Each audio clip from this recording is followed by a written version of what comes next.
La joie des retrouvailles après une longue angoisse. C'est une catastrophe. On a vécu un véritable cauchemar. Un cauchemar inimaginable pour Aymen et ce groupe de 106 étudiants rapatriés de toute urgence en Tunisie.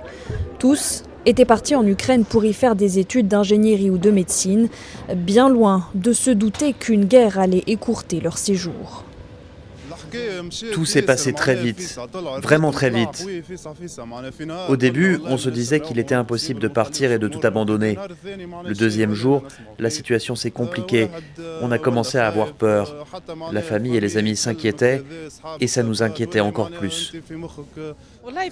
Je suis très heureuse car mon fils est rentré et on espère que tous nos enfants pourront rentrer.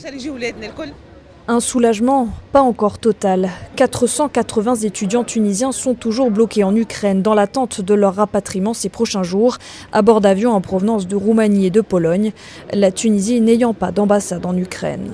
Nous espérons vers la fin de la semaine, toute l'opération sera terminée, n'est-ce pas? Nous l'espérons à bien. Et puis nous resterons toujours en contact avec tous les Tunisiens qui voudraient bien rentrer pour les assister dans ce voyage, n'est-ce pas, pour la Tunisie.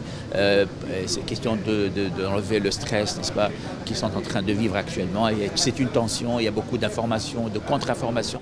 Près de 1700 Tunisiens vivaient en Ukraine avant le début de l'invasion russe, dont 80% d'étudiants.